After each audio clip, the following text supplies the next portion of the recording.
अब देखिए शिवम, अब तो ये कहा जा रहा है, जो खबरें आ रही हैं सोर्सेस से, वो ये कह रहे हैं कि अब अतीक अहमद को तो इस बात पर मलाल है, जो रिश्तेदार मिलने गए साबरमती जेल में उनसे ये भी कहा कि मैंने गलत समय पर यह हत्या करवा दी।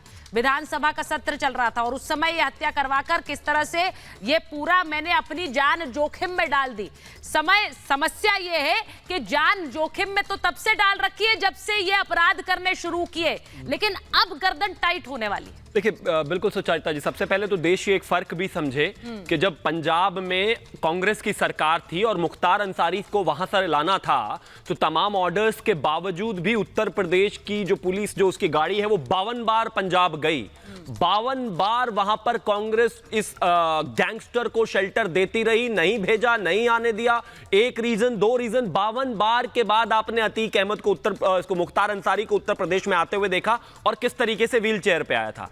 आज गुजरात में है, बीजेपी रूल्ड स्टेट है, तो देखिए किस तरीके से जब वहां से कोर्ट से ऑर्डर लेकर जा रहे हैं तो कितने आराम से वो आ रहा है। दूसरी बात ये भी है कि देश में होली है। मैं कहता हूं सबकी होली बहुत बेहतर रहे और होली पर एक और कुछ उपहार आए इस देश में। जितना ज्यादा से ज्यादा माफिया खत्म हो, जितना जीरो हो जाए, जितना तहस नहस हो जाए, उससे बेहतर कुछ हो नहीं सकता। और अंत में एक चीज मैं और कहना चाहता हूं, ये जो अतीक और मुख्तार अंसारी की बात की जाती है, ये बिल्कुल निराधार है। पिछले एक साल का अगर मैं रिकॉर्ड बताऊं, जो जब से योगी आदित्यनाथ जी आए हैं, 462 जो है आइडेंटिफाई किए गए थे माफियाज, जिसमें से 450 पे कार्रवाई की गई है, जिसमें से ट्रायल यूपी पुलिस की तरफ से भी चीजों को स्पीडी किया गया, 12 को कन्विक्ट किया गया है, 2 को एनकाउंटर में मारा गया है और अप्रोक्सीमेटली 1300 करोड़ की प्रॉपर्टी, और टोटलिटी में अगर मैं बात करूं तो 3400 करोड़ रुपए की प्रॉपर्टी सिर्फ गैंगस्टर से जब्त की है।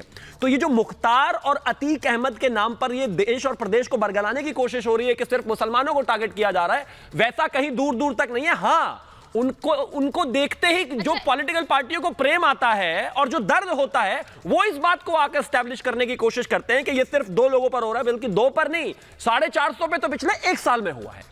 अब मुझे एक बार अनिला जी, मैं आपसे पूछ रही हूँ, ये एक तस्वीर आपके मंत्री की ट्वीट की गई है समाजवादी पार्टी द्वारा, कह रहे हैं कि देखिए हंस रहे हैं, अतीक अहमद के साथ हंसते हुए नजर आ रहे हैं, और उसके बाद ये दोहरा चरित्र, ये दोहरी बयानबाजी क्यों करते हैं? ये मंत्री की तस्वीर ट्वीट करके लिख रहे हैं आपके मंत्री की, उसमें कोई सफाई है आपकी?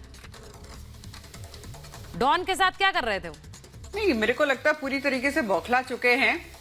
अतीक अहमद के प्यार में ये लोग बिल्कुल बौखला चुके हैं और चिंता कर रहे हैं। तभी पीसीसी करके भी बोल रहे हैं कि इनके बेटे का एनकाउंटर हो जाएगा, कि अतीक अहमद की कहीं गाड़ी ना पलट जाए, कहीं ये ना हो जाए, कहीं वो ना हो जाए, कि भारतीय जनता पार्टी का कोई मिनिस्टर जो है वो हंस रहा है, भारतीय जनता पार्टी की कोई प्रवक्ता जो है वो रो रही है। इस प्रकार की कौन सी बयानबाजी कर रहे हैं भाई? विधायक किसने बनाया, सांसद किसने बनाया? सॉलिड बात करिए, हवा की बातें मत करिए, हंसने रोने की बातें मत करिए। आप ये बताइए कि असेंबली में, पार्लियामेंट में किसने पहुंचाया?